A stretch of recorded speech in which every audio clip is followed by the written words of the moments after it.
साथियों नमस्कार। साथियों, आज बहुत ही महत्वपूर्ण विषय पर चर्चा करने जा रहा हूँ।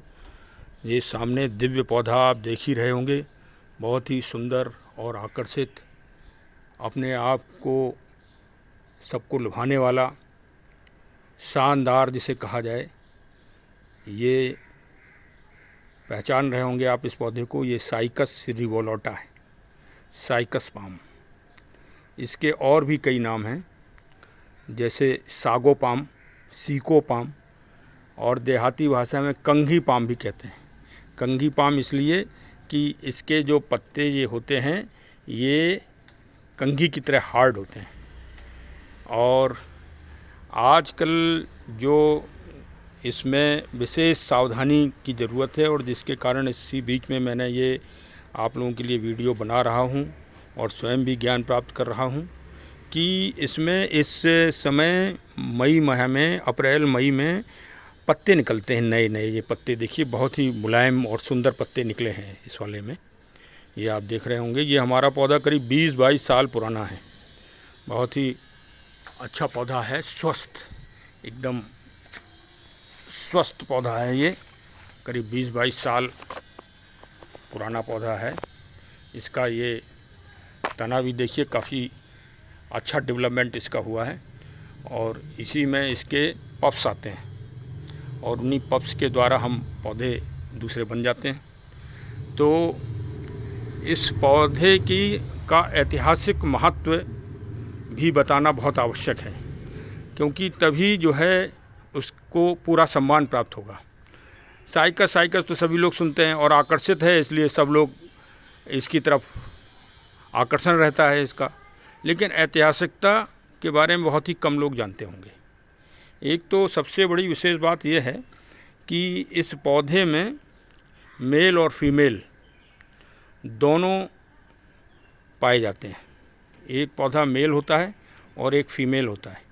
मेल में ये है कि जो इसका ये बीच का क्राउन है, अभी क्राउन इसका पूरे डेवलप्ड नहीं हुआ है, नहीं तो इसमें बीच में क्राउन डेवलप्ड हो जाता है। उसमें क्राउन में जो नर है उसमें बीच में जो है काफ़ी सुंदर क्राउन बनता है, और जो फीमेल है उसमें चौड़ा मतलब उसमें रहता है। और ये आनुवांशिकी सिद्धांत का एक बहुत महत्वपूर्ण पौधा है जो हमारे वैज्ञानिकता से भी जुड़ा हुआ है, और ये बॉटनी विषय में इसको पढ़ाया भी जाता है। इंटर और बीएससी वगैरह में पढ़ाया भी जाता है आनुवांशिकी के विषय में। और इसके अलावा जो सबसे और महत्वपूर्ण विषय है कि ये पौधा हमारे मानव जाति के लिए प्रेरणा का बहुत बड़ा स्रोत है, और ये सकारात्मकता हमको दिखा रहा है और संघर्ष करना भी सिखा रहा है। क्योंकि ये आज के समय के पौधे नहीं हैं, ये डायनासोर काल के पौराणिक पौधे हैं। और इसकी पौराणिकता ये है, जो मेरी जानकारी में है और वो सही भी है, कि और ये खुशी की भी बात है कि विश्व के भूमंडल में, हमारे देश के भूमंडल भारत में, बिहार राज्य में, अब जो झारखंड पड़ता है, उसमें इसका जीवाश्म प्राप्त हुआ है, फॉसिल्स प्राप्त हुए हैं इसी प्रजाति के। तो उस फॉसिल्स में करोड़ों साल की रासायनिक प्रक्रिया के बाद इनके ये पत्ते और जो तना है वो प्राप्त हुआ है। तो ये बहुत पत्थर हो गए हैं, वो करोड़ों साल की प्रक्रिया के बाद रासायनिक प्रक्रिया से पत्थर हो गए हैं।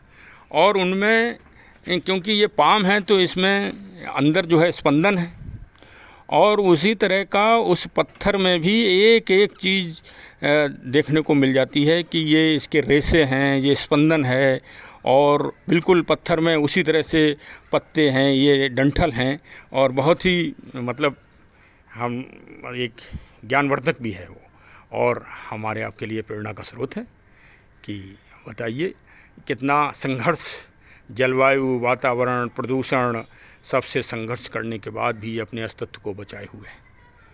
ये कितनी खुशी की बात है। और इसका जो है, एक बार अगर ये लग जाए तो थोड़ी सी सावधानी अगर रखी जाए तो इस पौधे में कभी कुछ बिगड़ता नहीं। ये पौधा जब भी मरता है तो अधिक पानी की वजह से मरता है। पानी का दो प्रकार से, या तो गमले में या ज़मीन में लगा है, और अगर वो जो है सही तरह से सिस्टम अगर पानी का निकासी का नहीं है और पानी जमा हो रहा है तो इसकी जड़ें जो है गलने लगती हैं तने से।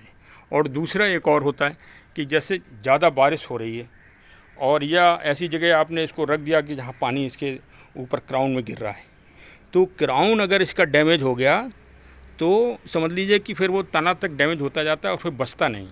इसके फिर तने में गलन पैदा हो जाती है और फिर बदबू आने लगती है, फिर बचाना बड़ा मुश्किल हो जाता है, चाहे आप चाहे जो भी फिर वो करिए प्रयास, लेकिन बचता नहीं। तो इसलिए ये इन दो चीज़ों से सावधानी रखिए कि ऊपर इसके कभी पानी ना डालें क्राउन में, और अंदर और तने के पास कभी पानी इकट्ठा ना होने दें। ऐसा आप सिस्टम बना के रखें तो इस पेड़ को कुछ नहीं बिगड़ना है। और जैसे अभी आजकल मई की और जून की जो बहुत तेज़ एकदम सूर्य की रोशनी पड़ रही है, वो इसके ऊपर ना पड़ने दें।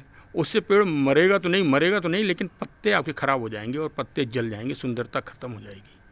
तो इसलिए आजकल थोड़ा साइड में रख दें इसको, लेकिन धूप आवश्यक है। ऐसा नहीं है कि धूप इसको ना मिले, धूप मिले इसको।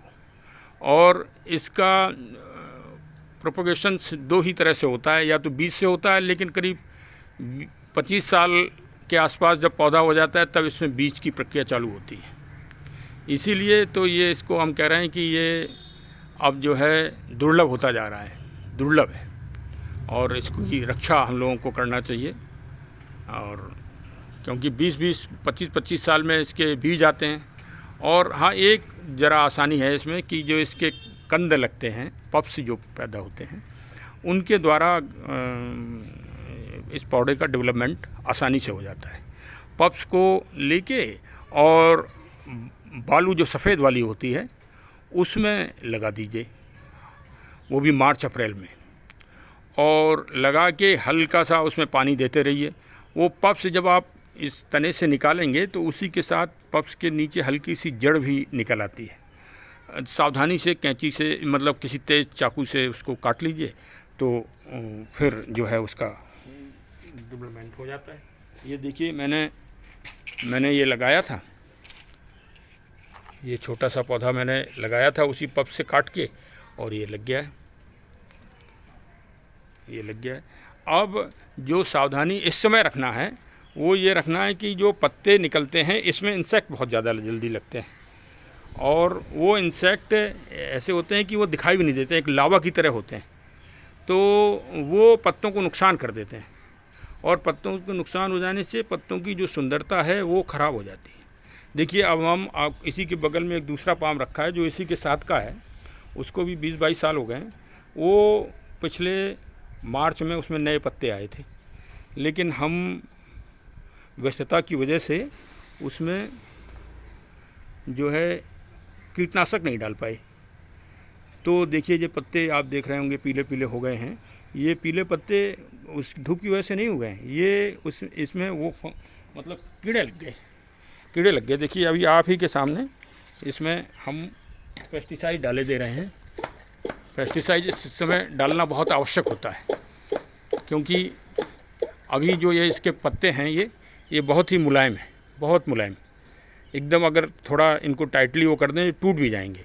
और जब इनका वो निकलता है तो जब नए निकलते हैं तो एकदम ग्रुप के रूप में निकलते हैं वो। उसमें तो सावधानी ये रखना चाहिए कि ना तो पानी डालिए और ना ही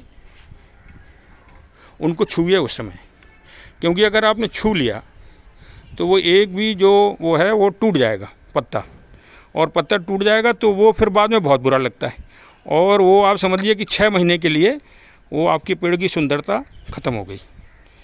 क्योंकि 6 महीने बाद ही फिर अब सितंबर अक्टूबर में इसमें पत्ते निकलेंगे नहीं, तो ज़रूरी नहीं कि सितंबर अक्टूबर में निकलें, लेकिन मार्च अप्रैल में पक्का निकलते हैं, और तभी इसमें पप्स भी निकलते हैं, कंद भी निकलते हैं।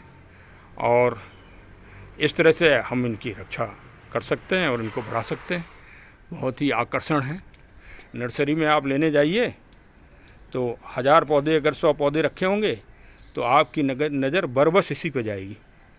और एक बात और है कि जो इसकी कीमत है वो मैंने पहले भी कहा कि जैसे व्यक्तियों की श्रेणी और कैडर होता है, उसी तरह पेड़ पौधों का भी कैडर होता है। तो इसका उच्च कैडर है। थोड़ा सा भी बड़ा पौधा होगा तो 500 रुपये का, उससे पहले ऊपर 1000 रुपये का, और अगर और बड़ा पौधा हुआ तो 20,000 25,000 तक का ये मिलता है। और आजकल होटल्स और बड़े बड़े पार्कों में जो बिल्डिंग्स बन रहे हैं उसमें इन पौधों को बड़े सम्मान के साथ लगाया जाता है। और अपने घर में भी लोग बाग सम्मान के घर में भी जो लगाते हैं उसमें भी ये सम्मान देता है, सम्मान का प्रतीक है ये पौधा। तो सभी लोग ज़रूर इसको लगाइए, हमारे चैनल को सब्सक्राइब करिए और इसको अपने यार दोस्तों में भी जागरण फैलाइए, जिससे सभी को प्रकृति की तरफ इंटरेस्ट हो और सभी इसकी पौधे की रक्षा हो सके और इसका विकास हो सके। बहुत बहुत धन्यवाद।